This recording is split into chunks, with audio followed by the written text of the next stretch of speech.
Welcome to my YouTube channel. और आज के वीडियो में चर्चा करेंगे डिफरेंशियल इक्वेशन के अंतर्गत method for finding complementary function यानी सीएफ, यानी किसी भी डिफरेंशियल इक्वेशन का सीएफ कैसे निकाला जाता है, यह सब कुछ चर्चा करेंगे। तो सीएफ एक ऐसा हिस्सा है कि हर जगह आपको मिलेगा।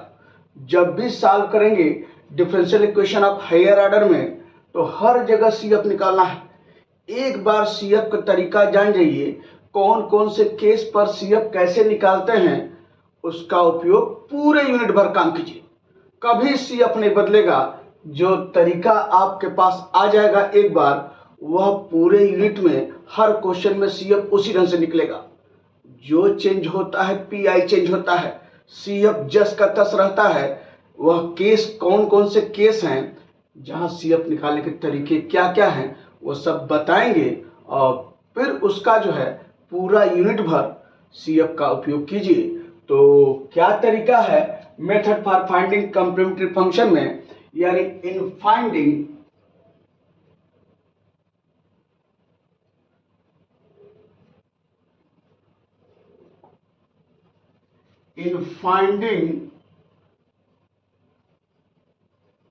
complementary function, that is CF,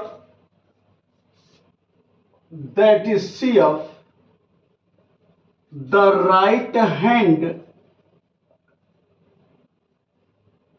side of differential equation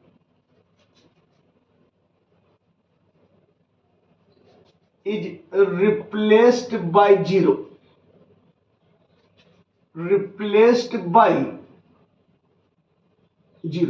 क्या कर रहे हैं? किसी भी डिफरेंशियल इक्वेशन का सीएफ निकालने के लिए, यानी कॉम्प्लीमेंट्री फंक्शन निकालने के लिए, उस डिफरेंशियल इक्वेशन में राइट हैंड साइड को जीरो से रिप्लेस करते हैं। जैसे अगर एक डिफरेंशियल इक्वेशन लिख रहे हैं, उसका सीएफ निकालना है, तो देखिए कैसे प्रोसीड करते हैं। वह डिफरेंशियल इक्वेशन ले लें। इफ द गिवन इक्वेशन भी,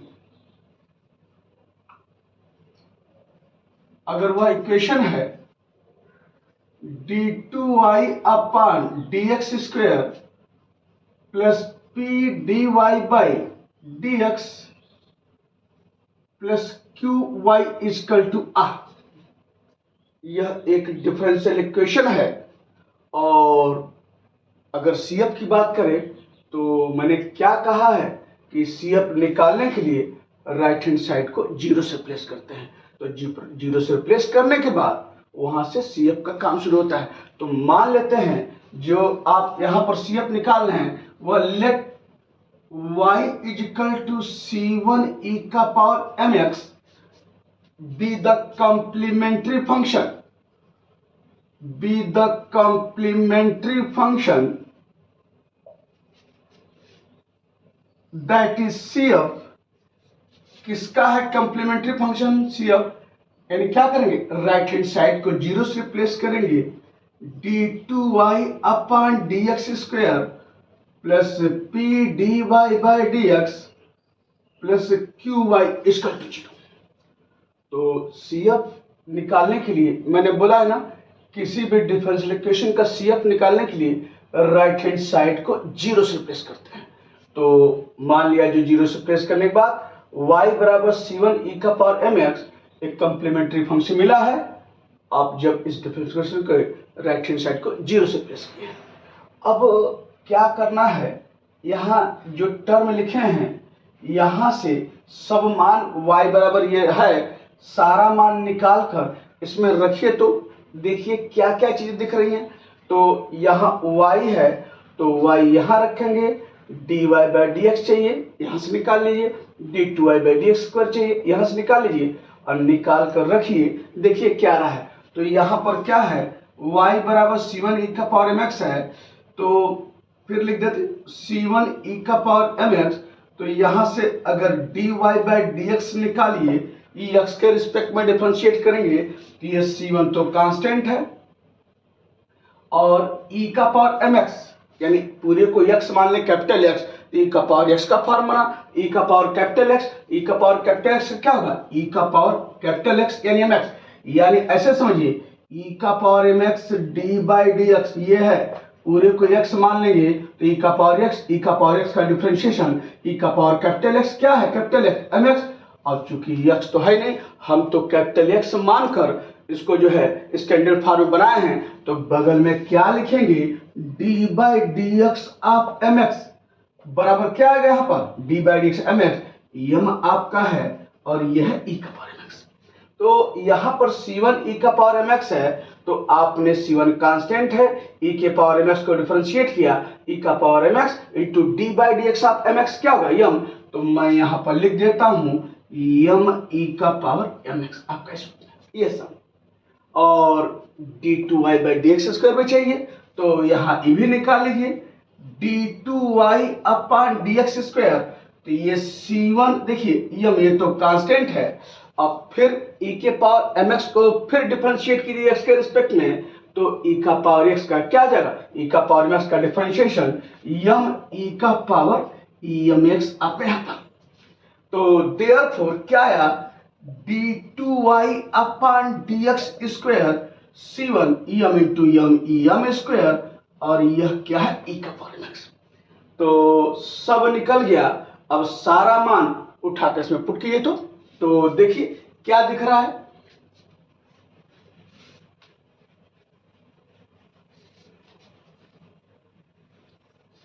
तो देयरफॉर अब इस ये मान ये d2y by D x square है, मैं फिर से लिख देता हूं d2y by D x square, रखिए सारा मान, तो d2y बाई डी स्क्वायर क्या है यहाँ पर, C1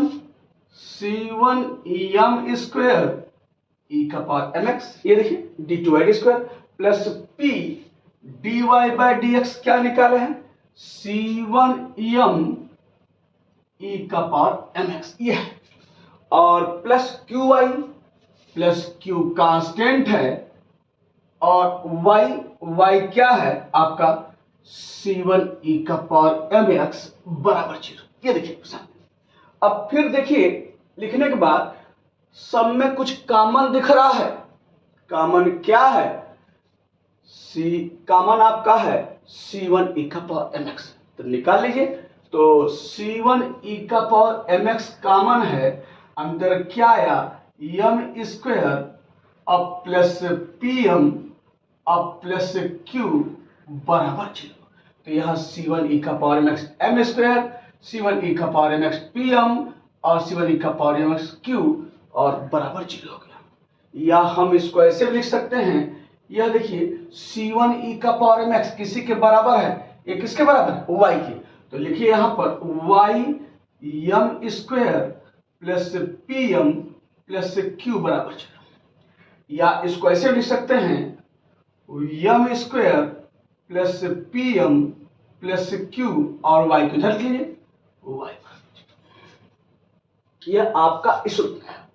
यहां देखिए y तो 0 नहीं है, y 0 नहीं है, 0 क्या है यम square plus pm plus q बराबर 0, क्योंकि y बराबर C1 ई का पावर mx है, तो देयरफॉर क्या हुआ यम square plus pm plus q बराबर 0, यह एक इक्वेशन मिला हुआ है, इस इक्वेशन का नाम है which is called auxiliary equation, which is called auxiliary equation, यह इसका नाम क्या है ऑक्सिलरी इक्वेशन, यम square plus pm plus q auxiliary equation. और आप देख रहे हैं कि यह इक्वेशन है, इसको आप पहचान रहे हैं किस तरह की इक्वेशन है, it is a quadratic equation in m, m में क्वाड्रेटिक इक्वेशन है, तो यम के कितने मान प्राप्त होंगे, 2 मान प्राप्त होंगे। 2 मान क्या क्या हो सकते हैं, या तो दोनों मान रियल और डिफरेंट हो सकते हैं, या दोनों मान रियल और इक्वल हो सकते हैं, या दोनों मान इमेजिनरी हो सकते हैं। तो बारी बारी से चर्चा कर लिया जाए कि अगर रियल डिफरेंट है तो उसमें कंप्लीमेंट्री फंक्शन क्या आएगा, रियल इक्वल है उसमें कंप्लीमेंट्री फंक्शन क्या आएगा, इमेजिनरी अगर है उसमें कंप्लीमेंट्री फंक्शन क्या आएगा, ये चर्चा कर लेते हैं। तो यम square plus pm plus q बराबर 0, अब यहां से यह इस इक्वेशन को ऑक्सिलरी इक्वेशन है और फिर क्या करेंगे, सॉल्व द इक्वेशन, इस इक्वेशन को सॉल्व करेंगे।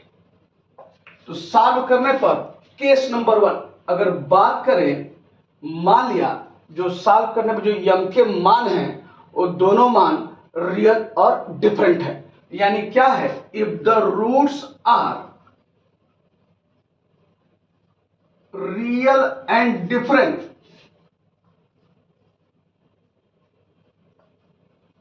If the roots are real and different, तो मान लिया जो दोनों मान हैं यम के वह क्या है, यम1 और यम2 है, यम1 और यम2 दोनों मान रियल और डिफरेंट है।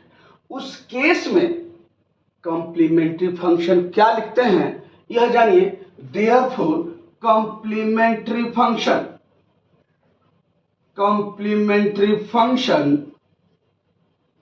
दैट इज CF बराबर क्या हो जाएगा, जब रूट्स रियल और डिफरेंट हैं तो क्या हो जाएगा, C1 e का power m1x plus C2 e का पावर m2x।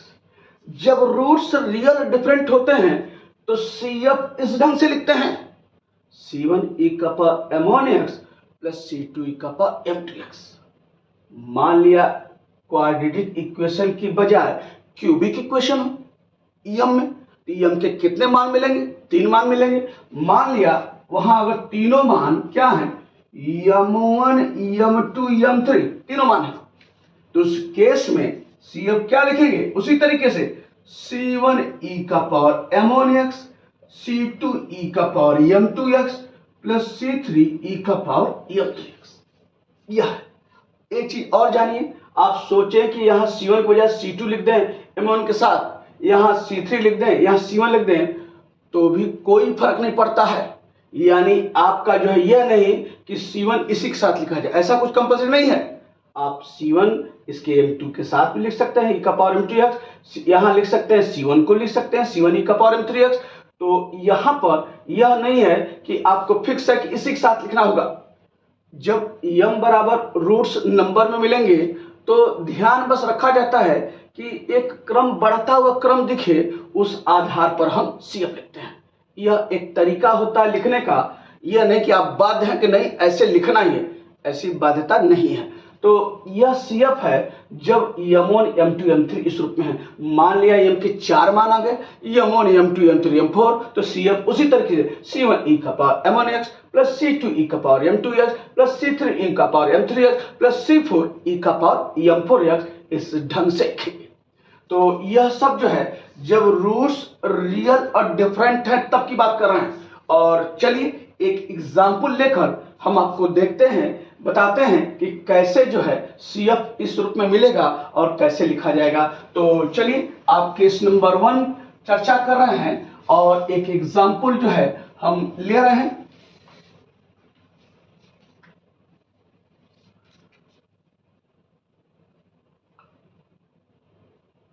केस नंबर 1 की चर्चा है, एग्जाम्पल नंबर 1 लिख लीजिए। एग्जाम्पल एक ले रहे हैं, क्या है, solve d2y upon dx square plus 8dy by dx plus 15y बराबर 0। सॉल्व करना है इस डिफरेंशियल इक्वेशन को। यह देखिए इस डिफरेंशियल इक्वेशन में राइट हैंड साइड पहले से ही 0 है। अगर 0 पहले से नहीं रहता तो CF जब निकालते तो यहां 0 करते हैं। तो यह सॉल्व करने की बात कर रहा है और मैं CF की बात कर रहा हूं, तो सॉल्व करने की बात कर रहा है, तो कैसे सॉल्व करना है हम तो केवल CF जानते हैं। और मैंने बताया है ना कि कभी भी कंप्लीट सॉल्यूशन जब भी निकालते हैं, कंप्लीट सॉल्यूशन या सॉल्यूशन क्या होता है, y बराबर CF plus PI। CF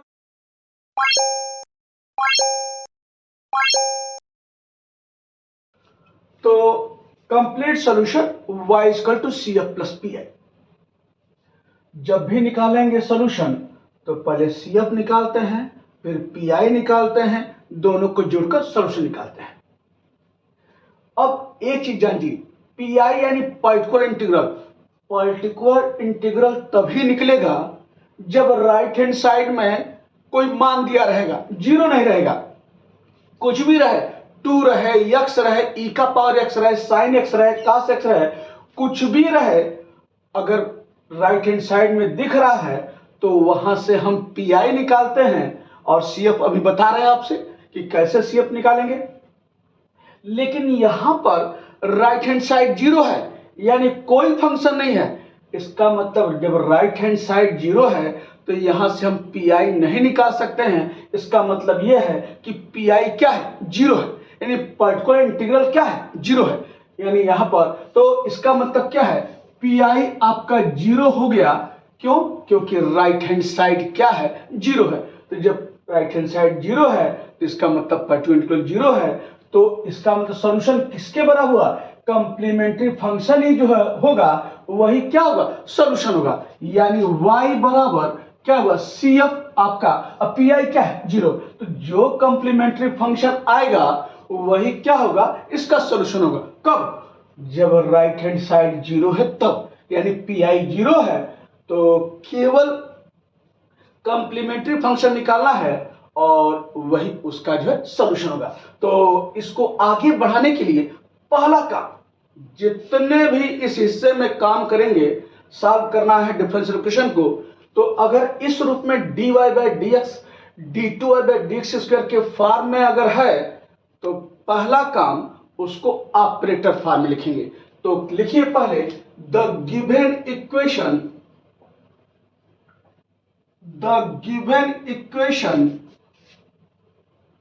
can be written as, क्या हो जाएगा भैया जी, d2y, पहले ऑपरेटर फॉर्म लिखना है। तो d2y अपान dx स्क्वायर को देखिए, अब आप डायरेक्ट लिख सकते हैं d2 अपान d2y अपान dx स्क्वायर को, यह d2y है, और dy बाई dx को क्या लिखेंगे, dy, और यह क्या है 15y बराबर 0।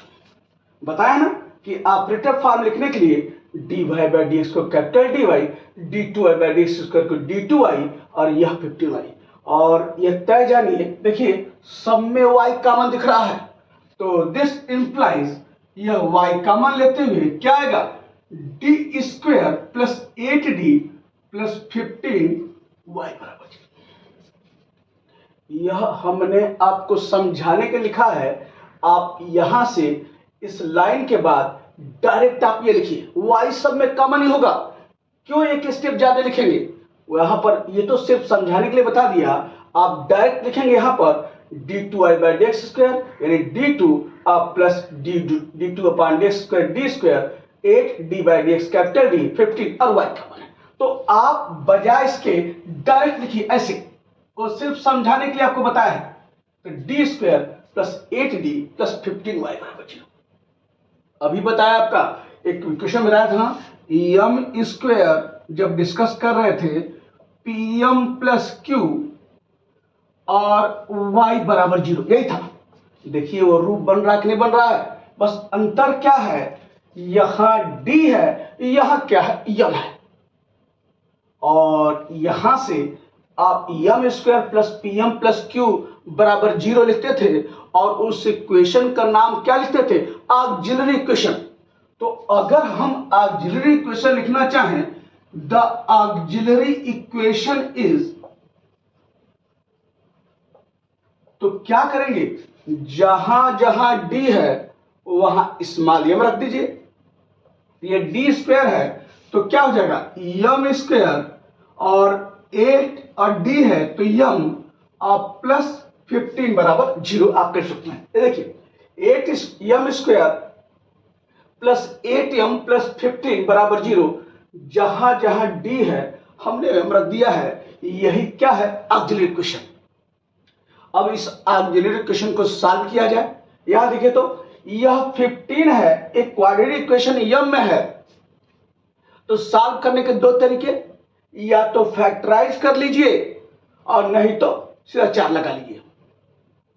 सीधा 4 फार्मूला सबके लिए हिट है, आप जानते हैं, चाहे फैक्टराइज हो चाहे फैक्टराइज न हो। तो अगर फैक्टराइज जहां हो सकता है और जिसका फैक्टर आसानी से मिल सकता है तो फैक्टराइज करेंगे तो काम और आसान हो जाता है। बाकी आपकी मर्जी, आप सिराचार लगाकर भी काम कर सकते हैं। तो 15 एक नंबर है, इसका ऐसा 2 नंबर ढूंढिए जो क्या है, जोड़ने पर 15 का ऐसा 2 नंबर का फैक्टर जो जोड़ने पर 8 है, ये प्लस है ना, तो 15, तो क्या होगा 15 का 2 नंबर ऐसा कौन है जो जोड़ने पर 8 आएगा, 5 3 15, 5 और 3 जोड़िए 8 आएगा। तो फैक्टर हो गया आपका क्या, m स्क्वायर प्लस 5m अब प्लस 3m अब प्लस 15 बराबर 0।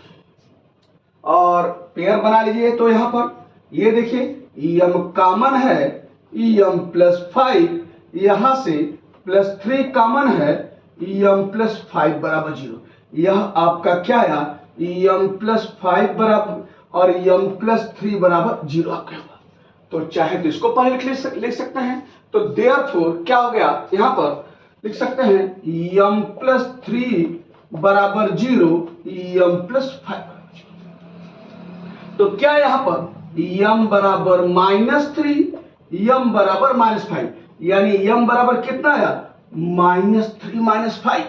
ये देखिए -3 -5 ये हो गया m का मान आपका इस रूप में।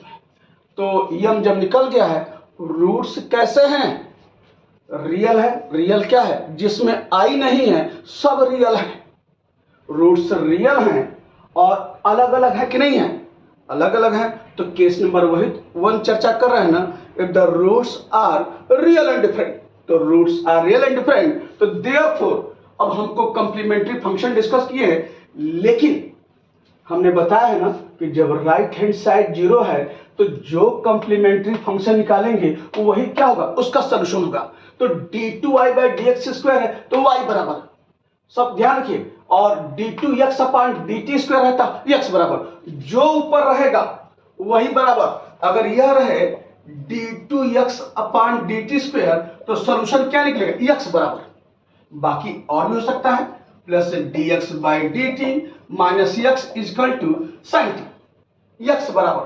और अगर ये रहे d2s/dt² plus 2ds/dt minus s equal to मान लिया e का पावर t, तब सॉल्यूशन किसके बराबर, s बराबर। s बराबर जो ऊपर रहेगा उसका सॉल्यूशन x बराबर। यहां d2y/d² है किसके बराबर, y बराबर। तो यह बताया आपको समझाया है। तो लिखेंगे क्या, therefore the solution is, therefore the solution is क्या हो जाएगा, द सॉल्यूशन इज y बराबर, जो चूंकि राइट हैंड साइड 0 है आपका देखा है डिफरेंस इक्वेशन में, तो जो CF होगा वही उसका क्या होगा, सॉल्यूशन होगा। तो रूट्स रियल डिफरेंट है, तो हमने बताया है ना केस 1 में CF कैसे लिखते हैं, C1 e का पावर m1 यानी m1 अगर -3 माने तो क्या हो जाएगा -3x, और C2 e का पावर यह क्या है आपका m2 -5, तो यह आपका -5x, और यही आपका क्या है आंसर है इस रूप में। अगर आप कहते कि सर अगर मैं C1 को इसके साथ लिखना चाहें, C1 e का पावर -5x, और C2 इसके साथ लिखना चाहें, तो क्या गलत है कि सही है, बिल्कुल सही है।